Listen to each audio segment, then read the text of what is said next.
Seguimos en el living, es momento de la columna de la Comisión Honoraria para la Salud Cardiovascular. Es un placer recibir a la licenciada Gabriela González Bula y a la doctora Valentina Oguero. ¿Cómo están? Bienvenidas otra vez. Gracias. Un placer recibirlas. Gracias. Bueno, fue el Día Mundial de la Alimentación y el Derecho a los Alimentos. Un día importante que la FAO aprovecha también para concientizar en temas que capaz no impactan directamente al Uruguay, pero sí al mundo entero, que tiene que ver con la accesibilidad a los alimentos. Y en un mundo que tiene tanto para cultivar o tantos espacios para generar alimentos, unos tienen tanto y otros tampoco, ¿no? Exacto. ¿Cómo estamos en referencia a eso? Bueno, en realidad eso, queríamos hacer un poco hincapié en la importancia esta de los alimentos, del derecho a los alimentos para todos, para toda la vida, digamos, para una vida mejor y para un futuro mejor, que es como el lema de la FAO de este año, ¿no? Si bien, como decíamos, en Uruguay no existe tantas carencias, tenemos por suerte mucha disponibilidad de alimentos de buena calidad, creo que también es importante lo que hacemos muchas veces nosotros desde acá y los médicos desde sus consultorios y bueno, los educadores y los comunicadores, para poder justamente llevar información que sea adecuada para que la gente tome las decisiones correctas, digamos, o las mejores para su salud, ¿no? En cuanto a qué alimentos uno elige. ¿Sí? Bien, eso hablábamos un poco al comienzo del programa porque pusimos de consigna este tema.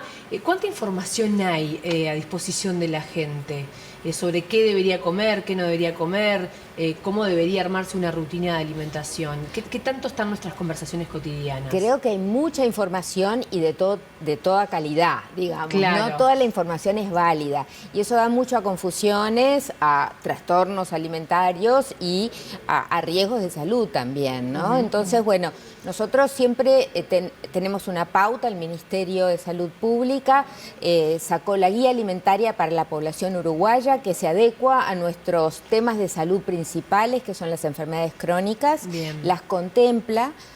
No es una guía terapéutica, es una guía para mantener la salud y para prevenir enfermedades crónicas que son... Entonces, bueno, si hay que buscar información, buscar esta guía que está online, guía alimentaria para la población uruguaya, y bueno, valernos de los profesionales en lo posible para buscar información. Por supuesto. También pensaba en esto de la información a veces buena, otra que no es tan buena. Hay como una asociación de alimentarnos correctamente con descenso de peso, ¿no? Con la estética. Y es erróneo eso, ¿no? Hoy, por suerte, cada vez se habla más de una vida saludable, pero bueno, hay como esa asociación todavía bien arraigada a nivel cultural. Sí, en realidad ese era otro de los puntos importantes que queríamos tocar, sobre todo basándonos y yendo un poquito más para atrás en esto de la alimentación también en todas las etapas de la vida, y qué importante es en los niños, por ejemplo, ¿no? Y que ya cuando empecemos lo que es la planificación del embarazo, empezar con una buena alimentación es fundamental para después ese crecimiento de ese niño. Y muchas veces, como vos decís, se asocia a malnutrición, la palabra malnutrición, a desnutrición o a bajo peso, ¿no? Y no sucede así. En realidad, la malnutrición puede ser una carencia. Por ejemplo, acá en Uruguay podemos hablar más de las anemias, que se han hecho muchas intervenciones, digamos, a nivel clínico como para prevenir eso en cuanto a la alimentación y a la suplementación del hierro. Y también, por otro lado, el sobrepeso y la obesidad son formas de malnutrición, porque en realidad que estemos excedidos de peso no quiere decir que los nutrientes que nosotros estamos recibiendo sean los correctos.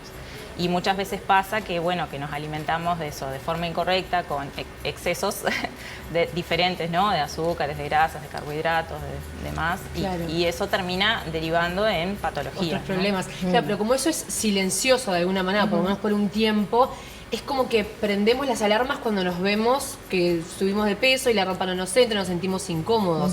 Es como muy asociado a cómo nos vemos y no tanto en realidad al impacto que tiene esa mala alimentación en nuestra vida, en nuestra salud.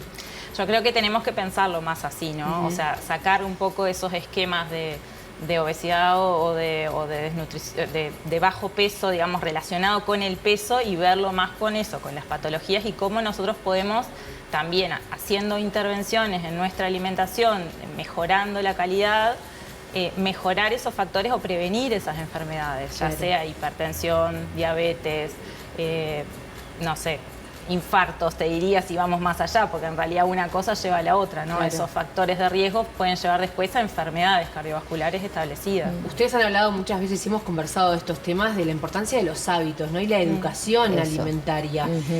Creo que si esto se comienza a temprana edad, es una ganancia para toda la vida.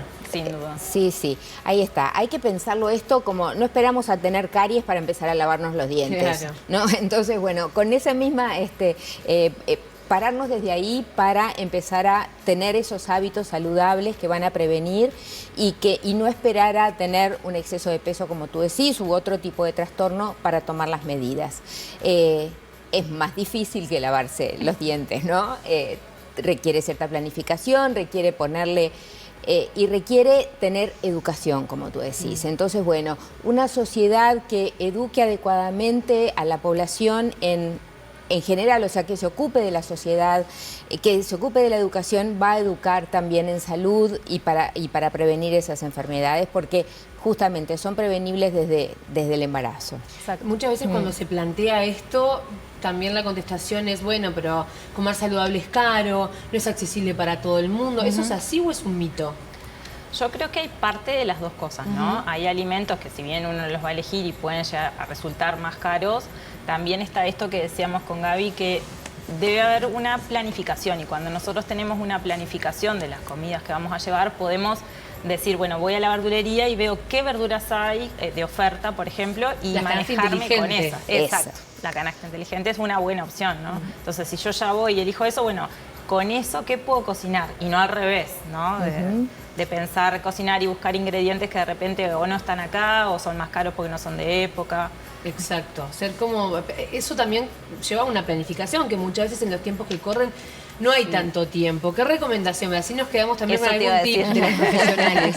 No, eso te iba a decir, que muchas veces se asocia también no solo al tema económico, sino también a la falta de tiempo que uno tiene, ¿no? Porque todos trabajamos un montón, a veces somos papá, mamá en la familia, pero los dos trabajamos, o abuela y nieto, pero la abuela también hace un montón de cosas. Entonces, tenemos como una vida en la que los tiempos están muy justos, ¿no? Y a veces creo que hay como que pensar en eso y priorizar esos tiempos que nosotros tenemos. Porque si nosotros pensamos, bueno, sí, es tiempo que me va a llevar, que de repente no lo tengo, pero también es tiempo que yo después me voy a ahorrar de otras cosas, ¿no? De ir al médico, de enfermarme, gastos, de pasar un mal momento, de lo que sea. Entonces, pensándolo así y priorizando eso, como decir, voy a usar este momento que tengo para ponerme a cocinar o para planificar, El está freezer bueno es un también. buen amigo. El freezer es un buen amigo, cocinar en los tiempos libres de más para poder guardar está bueno. Involucrar También, a toda la familia, eso te iba a decir, ¿no? Hacer de esto invitar una a los actividad niños. colectiva que Exacto. está bueno porque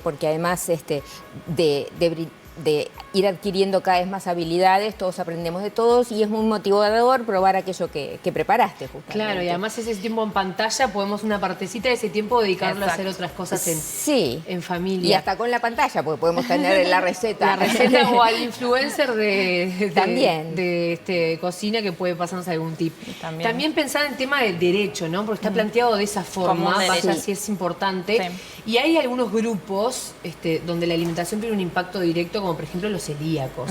Uruguay tiene algunos debes importantes en ese sentido, en la accesibilidad, en los costos.